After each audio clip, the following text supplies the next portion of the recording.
pengusaha, latar belakang pengusaha emas dan berlian. Ya, sudah sangat banyak usaha yang dimilikinya, tapi kenapa sih mau melirik bisnis 3i ini? Dan sekarang sudah mencapai posisi silver agency. Pasti teman-teman juga penasaran karena yang saya tahu membaca profil dari beliau sudah punya banyak sekali, selain sebagai seorang pebisnis emas dan berlian, beliau juga punya aset produktif lainnya dan juga punya bisnis lainnya seperti membeli apartemen, kemudian properti dan juga wallet. Nah, bagaimana tanggapan beliau tentang bisnis 3i ini? Ternyata 3i ini peluang yang sangat dahsyat sekali karena dengan modal yang sangat kecil, bahkan dikatakan sebenarnya nggak ada modal ya, karena setiap biaya yang kita keluarkan kalau kita menjalankan bisnisnya balik juga gitu. Nah, penasaran ya gimana caranya seorang pengusaha sukses juga mau melirik 3i Networks dan saat ini sudah berposisi silver agency. Kita langsung datangkan dari live dari Kota Lampung, Pak Otto, Silver Agency.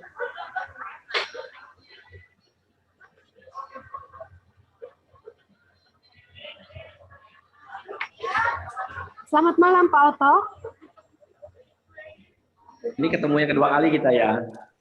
Bagaimana bisa bergabung di 3i dan kenapa sih alasan yang paling tepat dari seorang pengusaha yang tidak perlu diragukan lagi, nggak kekurangan tapi tetap mau bisa melirik bisnis yang katanya bisnis simple, bisnis ecek-ecek, recehan, tapi sangat menjanjikan, potensinya luar biasa. Silakan Pak. Ya oke. Better, sebelumnya saya mau cerita dulu ya bagaimana saya perkenalan dengan bisnis 3i. Ya, jadi Ya, waktu silakan, itu Pak. saya kan ya kebetulan ada tetangga waktu di Lampung. Waktu itu sudah berpisah lama lah dengan tetangga tersebut, yang akhirnya beliau menjadi upline saya.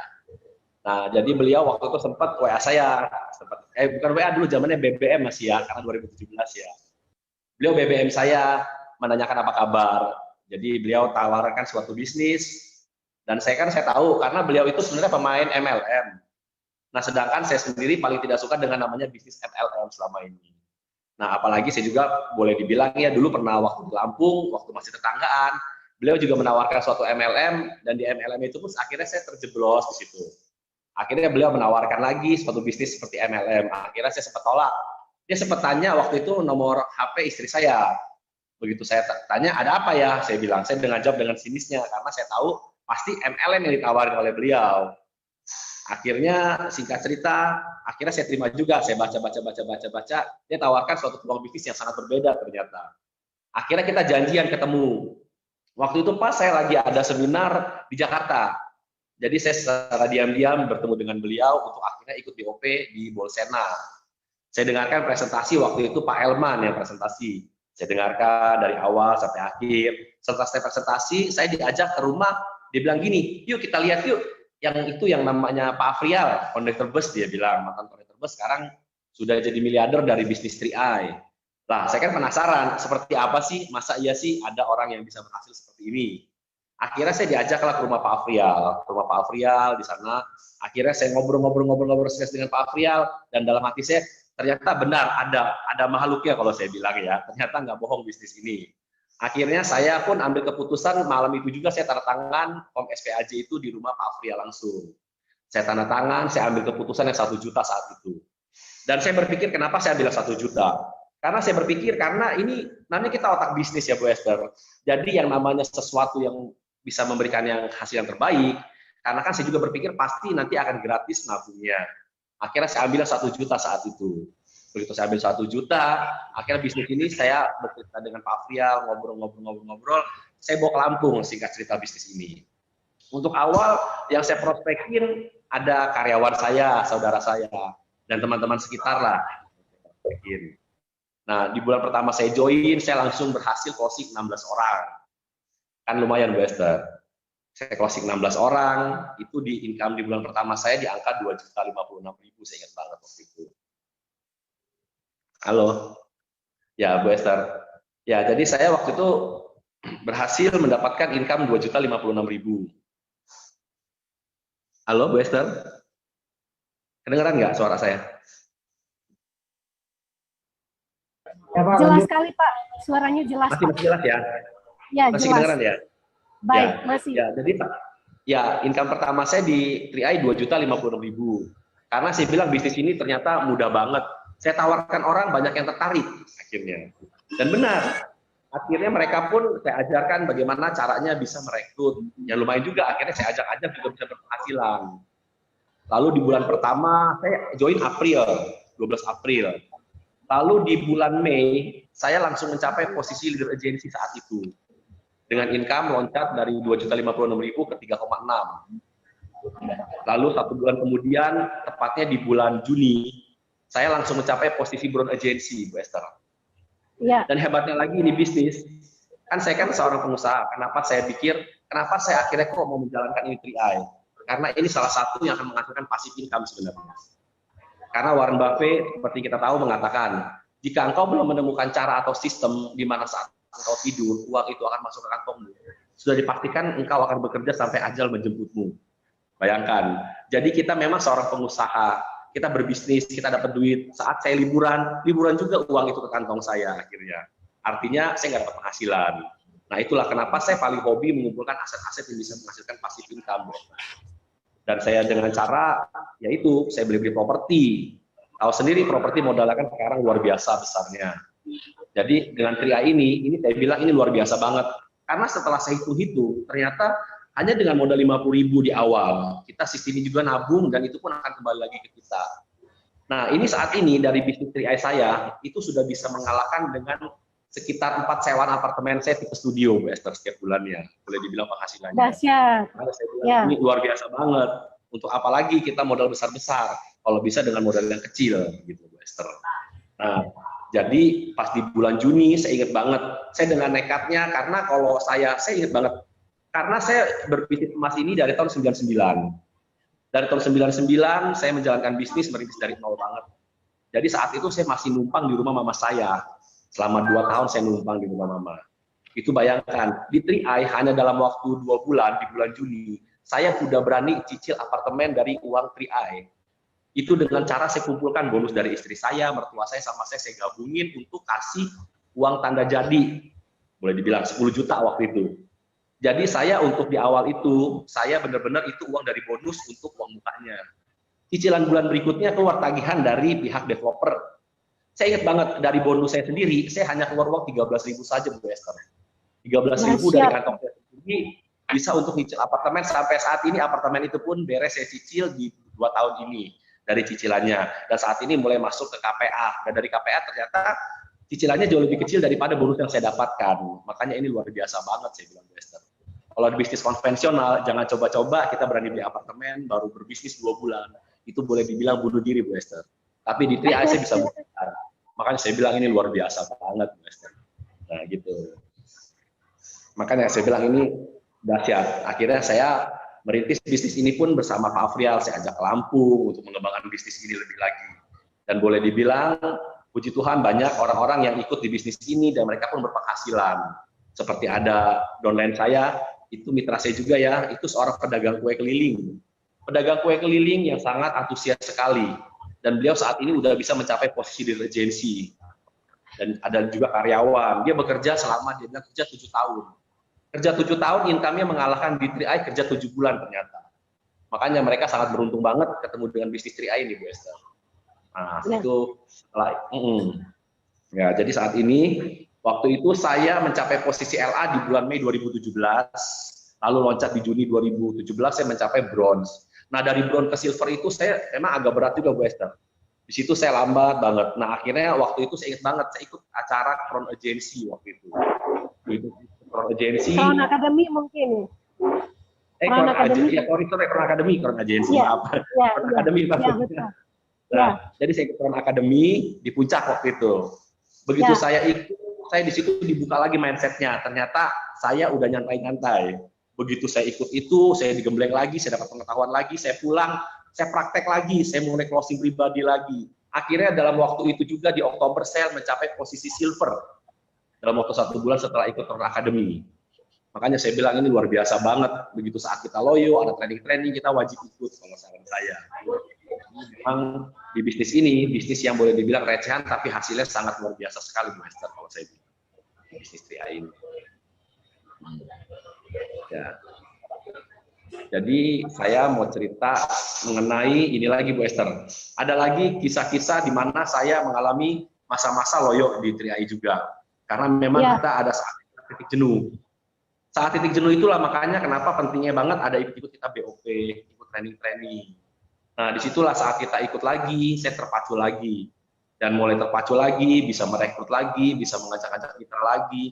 Itu yang membuat suatu kebanggaan tersendiri buat saya juga, untuk bisa di mana saya bisa berhasil mensukseskan mitra-mitra di bawah jaringan saya sendiri gitu, Bu Esther. Dan saya pun pegang prinsip kepada mitra-mitra. Saya sampai bilang seperti ini, saya nggak akan maksa kamu ikut 3i, saya bilang. Tapi maaf ya, kalau kamu udah ikut 3i, akan saya paksa untuk kamu jadi kaya, saya seperti itu ngomong mereka. Karena memang di sini ada suatu potensi yang sangat luar biasa sekali. Ibarat harta karun yang kita akan gali dan pasti ketemu. Bukan harta karun tapi gunung emas kalau saya bilang di sini. Dan sesuatu pasti seseorang jika masih mau komitmen. Karena saya perhatikan memang di 3i tidak ada orang yang gagal sebenarnya. Tapi hanya mereka terkadang terlalu cepat untuk berhenti saja. Karena ada juga angkatan-angkatan nama saya yang mereka di awalnya sangat semangat berpenghasilan, tapi tiba-tiba kok bisa down gara-gara ya kena terpengaruh. Seperti kan saat ini Bu Esther tahu, begitu banyak berkeliaran juga money game. Nah itulah sekarang lawan-lawan saya untuk money game ini gitu Bu Esther. Jadi mereka ada yang terpengaruh, tapi akhirnya mereka juga yang memang mengerti. Akhirnya memang 3i ini sangat luar biasa sekali. Karena saya bilang apa, bisnis 3i ini bisnis yang sangat layak untuk dipertahankan dan diperjuangkan kalau saya bilang. Karena ada sesuatu hal yang sangat luar biasa akan kita temukan di bisnis ini, Bu Esther. Ya. Ya. Ya. Baik Pak, jadi dari masa-masa semua orang kan pasti mengalami yang namanya titik jenuh Pak. Dari mengalami masa titik jenuh, apalagi Bapak punya banyak kesibukan yang pasti semuanya juga prioritas. Nah, bagaimana Bapak bangkit dari titik jenuh tersebut selain mengikuti pertemuan, mungkin mulai menciptakan pertemuan atau mungkin melakukan langkah-langkah apa sehingga ini bisa memotivasi mitra-mitra yang mungkin loyo di lapangan, Pak. Ya memang si Bu Esther kadang-kadang ada kalanya saya juga mengalami ketemu titik jenuh. Begitu pas titik jenuh itu yaitu saya biasa langsung dengan kesadaran saya sendiri, saya biasa langsung menemui leader-leader saya yang sangat luar biasa. Karena itulah sebagai pemacu saya. Seperti leader saya, apa yang utama saya ya, apa yang di atasnya langsung maksudnya. Nah, itu beliau yang benar-benar memacu saya. Jadi saya itu berusaha iring-iringan untuk posisi dengan beliau. Nah, saat itu saya kan waktu itu memang ini hebatnya lagi bisnis 3i di Bu Esther, kalau saya bilang ini sangat fair sekali. Kenapa saya bilang sangat fair? Karena di bisnis ini kita ini benar-benar jika kita mau bekerja, kita mau komitmen, kita menjalankan ini dengan serius, itu benar-benar bisa mengalahkan posisi apa-apa yang di atas kita. Karena saya sudah buktikan sendiri. Dalam waktu 2 bulan itu saya ingat banget karena leader saya bilang, kamu sudah mengalahkan 10 orang di atas kamu loh. Dia bilang gitu. Makanya ini bisnis sangat fair sekali. Jadi jangan kita berpikir kalau menjalankan bisnis ini nanti kita berpikir picik kadang-kadang. Kita berpikir nanti begitu saya jalankan ini, kalau nanti saya bisa sukses, yang paling enak itu kamu mendapatkan hasil dari pekerjaan saya. Tapi ternyata itu tidak di bisnis 3i, gitu, Bu Esther. Dan hebatnya lagi kalau saya bandingkan dengan bisnis konvensional. Pertama memang bisnis 3i ini modalnya sangat kecil sekali. Boleh dibilang hanya 50.000. Dan tabungan kita pun akan kembali lagi. Dan hebatnya lagi di bisnis 3i, di sini tidak ada rahasia-rahasia untuk kita bagaimana sukses. Coba di bisnis konvensional yang saya jalani saat ini, untuk kita bisa sukses, itu orang-orang tidak akan mau memberitahu bagaimana cara-cara bisa sukses, terutama dengan pesaing-pesaing kita. Kalau di bisnis 3i, dengan sesama mitra 3i aja, mereka mau bercerita bagaimana cara bisa sukses di bisnis ini. Terutama di satu jaringan dengan kita, mereka pasti akan berusaha mensukseskan kita. Itu Bu Esther. Ini makanya saya bilang luar biasa banget bisnis 3i. Ya, baik Pak. Jadi teman-teman semua, Bapak Ibu, kita sudah mendapatkan sebuah trik yang luar biasa dari Pak Otto. Ketika kita mulai malas-malasan, ayo datang ke pertemuan, karena pertemuan itu seperti api unggun yang terus membakar semangat kita dan terus membuat kita apa sih yang kita mau capai di 3i Networks. Nah, di sini Pak, selain bisnis-bisnis konvensional yang ada, mungkin Bapak sedikit memberikan perbandingan yang paling simpel untuk dipahami oleh masyarakat kenapa sih pengusaha-pengusaha mau melirik bisnis yang di 3i ini, padahal di sini kan bisnisnya ibaratnya bisnis recehan yang mungkin selain modal dan juga mungkin dari sisi yang paling menyentuh mungkin buat masyarakat gitu Pak.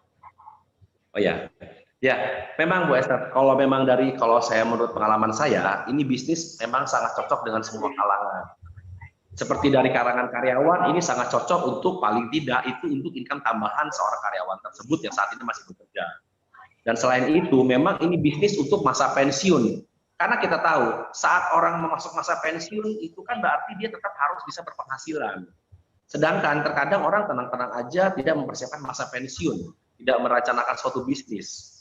Kadang-kadang mereka mau bisnis terpentok oleh modal keahlian.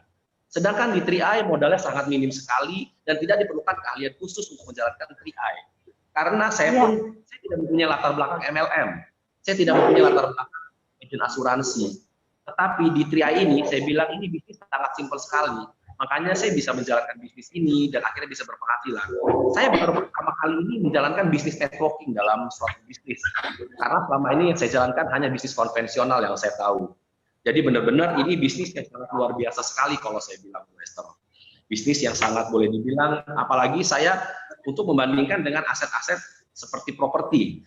Itu memang untuk seorang pengusaha ini luar biasanya bukan apa-apa. Karena seperti saya bilang tadi, seorang pengusaha pun itu sebenarnya dia itu masih harus aktif income. Karena kita tahu yang kita perlukan itu aktif income dan passive income.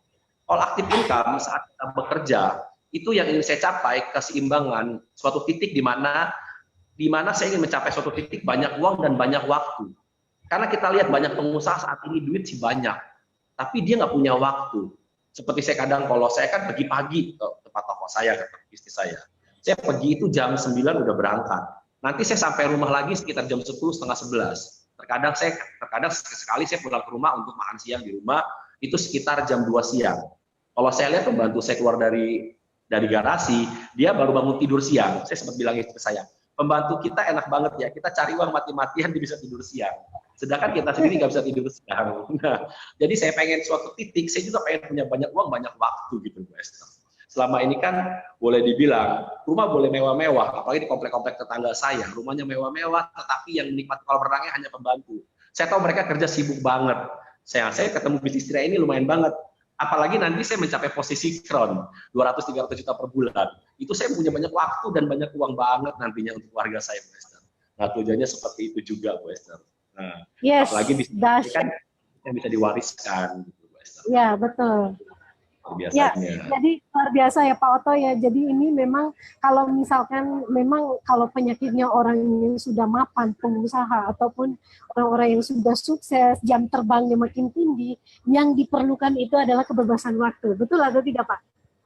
Benar, kebebasan waktu. Ya, kebebasan waktu seperti yang tadi sudah diceritakan bahwa ya semakin sukses kita kerja semakin sibuk, sementara yang di rumah wah enak banget gitu ya, menikmati kayak tuan dan nyonya gitu ya di rumah ya.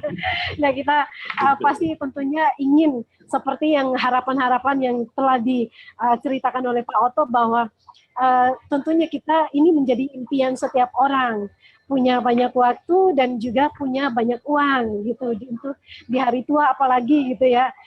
Apalagi semua orang pengen pensiun sedini mungkin ya gitu ya Pak ya, bisa jalan-jalan ke luar negeri bersama keluarga dan sebagainya. Nah baik Pak, pesan apa nih Pak yang paling penting mungkin karena kita melihat, karena kebanyakan orang melihat bisnis ini ini bisnis recehan, 350.000, pendaftaran 50.000 doang, menjanjikan potensi income 300 juta per bulan. Kebanyakan orang nggak percaya. Kemudian penolakan demi penolakan, kita diremehin, bahkan mungkin oleh kalangan menengah ke atas, apaan sih nawarin bisnis kayak gitu. Nah, seperti itu, penolakan demi penolakan. Apa yang Bapak ingin katakan dari seorang seorang yang sudah mapan, ketika mengalami ini, apa yang Bapak mau katakan kepada setiap mitra untuk terus berjuang? Ya, oke. Ya, kalau untuk penolakan-penolakan kita sebenarnya ya, seperti kita itu sebenarnya, kenapa kita ditolak itu sebenarnya kita pelajari. Sebenarnya kenapa, kayak saya perhatikan kenapa kok sampai ditolak. Kenapa ini mudah diterima? Nah, jadi kalau saya begini Bu Esther, saya pernah prospek seorang pengusaha wanita waktu itu. Jadi saya prospek beliau, karena kan ada pilihan 3,5, 700 dan 1 juta. Jadi saya prospek lewat WA-nya, saya seperti ini aja saya bilang, Ci, saya akan manggilnya Ci, itu kebetulan langganan berlian saya di toko juga. Ci, gua ada bisnis bagus, mau nggak lu? Saya bilang gitu. Jadi dia penasaran lah, bisnis apa, dia mau jelasin, tapi saya nggak jelasin. Lalu saya bilang sama dia, pokoknya ada bisnis bagus, kita ketemuan ya. Akhirnya saya diemin 2 hari, 3 hari, dia penasaran, tanya saya, oh ada bisnis apa sih? Ayo kita mau ketemu. Jadi dia penasaran lah. Jadi dia nanya, returnnya bisa ngasih sekitar 5% nggak per bulan? Saya bilang dikit amat 5% per bulan, saya bilang. Karena saya merasakan, saya nyetor 1 juta, saya bisa dapat 15 juta. Itu kan bukan 5% lagi per bulan. Itu udah mencapai 15 kali atau boleh dibilang 1.500% per bulan, boleh saya bilang. Jadi dia tambah penasaran, ketemuanlah sama saya. Dia nanya, modalnya emang berapa miliar sih untuk ikut bisnis ini? Dia nanya. Wah, saya bilang kalau udah ngomong miliaran, kita jangan pernah nawarin 3,5 lagi. Akhirnya saya ketemuan sama beliau. Jadi ketemuan, dia nanya lagi modalnya berapa miliar sih? Dia bilang, enggak, modalnya cuma 60 juta. Kok saya bilang, oh kecil amat ya 60 juta, dia bilang. Ya udah gue buka 4 titik deh, kata dia bilang.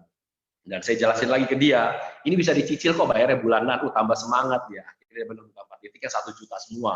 Untuk anak-anaknya, dia buka, untuk nama suaminya, dia buka semua. Nah, jadi yang seperti saya bilang lagi, kenapa di bisnis ceria ini, memang ini bisa memberikan suatu harapan untuk bisa berpenghasilan hingga 200 juta per bulan, bahkan sampai 300 juta, bahkan unlimited kalau saya bilang. Tetapi permasalahannya kenapa mitra suka putus di tengah jalan, Bu Esther? Begitu putus di tengah jalan, ini saya bilang salahnya di Tri A ini modalnya kelewat kecil, saya bilang.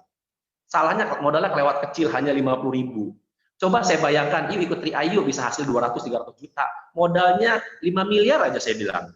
Pasti nggak perlu impian, Bu Esther. Mereka mati-matian untuk gimana aku ngebalikin uang 5 miliar. Karena hanya 50.000, begitu jalan 1 bulan, 2 bulan, baru nyetor 350, 700.000. Bulan kedua nggak berpenghasilan, nggak lanjut. Makanya saya bilang benar-benar diperlukan impian banget. Jadi untuk mitra-mitra di sini, karena memang di sini benar-benar yang diperlukan tuh impian. Impian kita pengen jadi apa sih begitu sukses di bisnis 3i.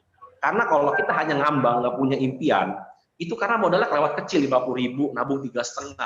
Kadang-kadang mereka anggap remeh seperti itu, Bu Esther. Jadi mereka anggap remeh, mereka nggak bisa menjalankan, baru 1 bulan 2 bulan nggak dapat mitra, stop mereka. Sedangkan perjalanan masih panjang kalau saya bilang. Seperti 1 titik di bawah saya, itu omsetnya udah di angka sekitar 70 juta, tapi titiknya menghitam. Kan sayang banget kalau saya bilang, karena nggak sabar aja saya bilang ini orang. Jadi gitu Bu Esther. Jadi memang diperlukan impian sangat besar di bisnis ini. Diperlukan impian, komitmen, dan semangat yang sangat kuat, dan alasan yang sangat kuat kenapa kita harus sukses di bisnis 3i. Karena kalau kita hanya melihat modalnya saja, nggak bakal ada yang awet Bu Esther. Kadang-kadang aja mereka udah berpenghasilan, dapat elit di bulan pertama. Karena saya udah bilang, kok kamu dapat elit di bulan pertama, ayo dong, kamu mending itu siapin sisihin nabung untuk 4 bulan ke depan, saya bilang. Tapi mereka kadang pakai duitnya, di bulan berikutnya mau nabung lagi nggak ada duit. Akhirnya nggak jadi itu, akhirnya dia nggak bisa setor untuk bulan berikutnya. Setelah nggak bisa setor, otomatis kan dia yang kesini nggak nyetor, akhirnya bonusnya hilang juga, kan sayang banget Bu Esther. Makanya saya bilang, coba seandainya modalnya minimal 50 juta aja, mati-matian deh pasti mereka untuk bisa balikin itu modal. Karena saya sebagai pengusaha, saya nggak perlu impian. Yang saya lakukan tuh hanya bagaimana mengerjakan, bisa memberesin bayar supplier, bisa menyelesaikan hutang-hutang jatuh tempo. Itu kalau pengusaha nggak perlu impian. Tapi di bisnis 3i kita perlu impian. Impian sangat besar, impian bagaimana kita bisa membahagiakan orang yang kita sayangi, bagaimana terutama bagi pengusaha, mereka bagaimana impiannya nanti seperti saya ingin mencapai keseimbangan, banyak uang, banyak waktu, itu saja yang saya minta. Time and financial freedom, boleh dibilang Bu Esther. Itu harapan saya nantinya Bu Esther. Ya, luar biasa Pak Otto ya. Jadi memang ini kalau bisnisnya kadang-kadang orang suka begitu Pak, menyepelekan karena saking kecilnya modal yang kita keluarin, dikit-dikit ngalamin masalah langsung muntaber gitu ya Pak ya. Nah ini perlu kita konsep kita memulai renew lagi kita punya mindset. Dan satu hal lagi yang mungkin perlu dipegang oleh Bapak Ibu semua bahwa kita harus meyakini dan memegang erat-erat sebuah prinsip yang namanya aturan emas, bahwa ini adalah bisnis kita, bisnis pribadi kita, bukan bisnis orang lain. Terkadang orang suka melihat, wah kalau leader saya jalan, saya baru jalan. Kalau leader saya stuck, ya sudah, berakhirlah. Akhirnya seperti yang tadi Pak Otto bilang bahwa yang ada bukanlah orang yang sukses, tapi malah orang yang terlalu cepat untuk menyerah gitu. Akhirnya yang ada ya orang yang gagal di 3i. Ya sebenarnya nggak ada yang gagal, tapi orang-orang yang terlalu cepat untuk menyerah. Baik Pak, mungkin yang terakhir Pak, ada pesan selain itu mungkin apa yang perlu dilakukan oleh mitra-mitra supaya mereka tetap konsisten dan fokus menjalankan bisnis ini Pak? Ya oke, Bu Ether. Jadi kalau pesan saya buat para mitra, ya mereka memang kita seperti saya bilang tadi, di sini kita diperlukan impian. Jadi ayolah sekarang kita mulai perbarui impian kita. Mungkin terkadang seseorang impiannya itu yang sangat membahayakan itu impian itu kelewat kecil. Saat impian kecil itu tercapai, itu benar-benar ya nggak ada apa-apanya. Tapi saat impian kita besar juga jangan terlalu besar. Yang boleh dibilang impian itu yang wajar. Impian yang bisa, yang benar-benar nanti kita ada goal untuk bisa mencapainya. Jadi kita misal saat ini kita ingin mencapai posisi apa, nanti income-nya mau seperti apa, itu kita udah mulai setting. Saya suka ajarkan para mitra. Dan para mitra pun mereka saya ajarkan bagaimana caranya mempunyai goal setting dalam menjalankan bisnis ini. Kamu mau mencapai posisi ini kapan? Kamu ingin berpenghasilan ini kapan? Saya selalu bilang ke mereka. Jadi mereka ada semangatnya. Step by step mereka akhirnya bisa mencapai goal-goal yang apa mereka capai, yang mereka inginkan. Dan terutama saya selalu sarankan kepada mitra-mitra, kita setelah kita closingkan seseorang mitra baru, kita jangan pernah tinggalkan mereka.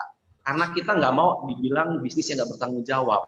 Begitu kita selesai closing, kita dapat bonus, kita nggak urusin itu mitra. Dan akhirnya mitra itu nggak lanjut bayar lagi seperti saya bilang. Kan sangat kasihan sekali. Memang kalau tujuan mereka itu memang untuk nabung ya oke. Terkadang ngomong di awal ya mau nabung, tapi begitu nggak berpenghasilan, kayaknya jadi semangat untuk nabung setiap bulannya. Padahal itu memang boleh dibilang itu uang juga nggak kemana-mana, saya udah bilang juga ke mereka. Dan yang terutama pesan saya untuk para mitra-mitra, jadi benar-benar jalankan bisnis ini dengan komitmen. Karena semua kalau ditanya siapa yang pengen kron, semua pasti pengen kron. Tapi begitu ditanya siapa yang mau komitmen menjadi kron, mereka agak kurang-kurang angkat tangannya kalau di training saya tanyakan. Nah, jadi saya bilang, ayo kalau memang kamu mau komitmen, kita sama-sama menjalankan bisnis ini. Karena di bisnis ini, kita ini nggak rumit. Kalau saya bilang, kita hanya menjalankan 3 grup saja, saya bilang. Dan 3 grup ini boleh dibilang, seperti ibaratnya kalau saya bilang, seperti kita pengen punya bisnis, kita pengen penghasilan seberapa, kita pengen punya hypermart, apa pengen punya kelas-kelas Indomaret yang kecil-kecil. Kita pecah-pecah aja itu nanti. Jadi kita nggak terlalu rumit untuk memikirkan, waduh, gua nanti mau kron. Seperti saya selalu bilang, saya mah nggak kepikiran pengen jadi kron. Impian saya 3 kaki di bawah saya itu, di kaki berbeda, jadi kron aja saya udah bahagia banget, saya bilang. Jadi memang tujuan, jadi seperti itulah. Otomatis Pak. Biar saya sih nggak mau jadi kron, karena kalau saya bilang saya mau jadi kron saya stres. Pokoknya tugas saya jadikan 3 kron di kaki saya berbeda aja lah, nggak usah repot saya udah bilang. Itu nanti otomatis juga stres gitu ya. Ya. Jadi berarti sekarang kita nggak perlu bermimpi ya Pak ya, jadi kron. Yang penting kita punya keinginan untuk mengkronkan 3 jalur kita itu udah cukup ya Pak ya. Itu aja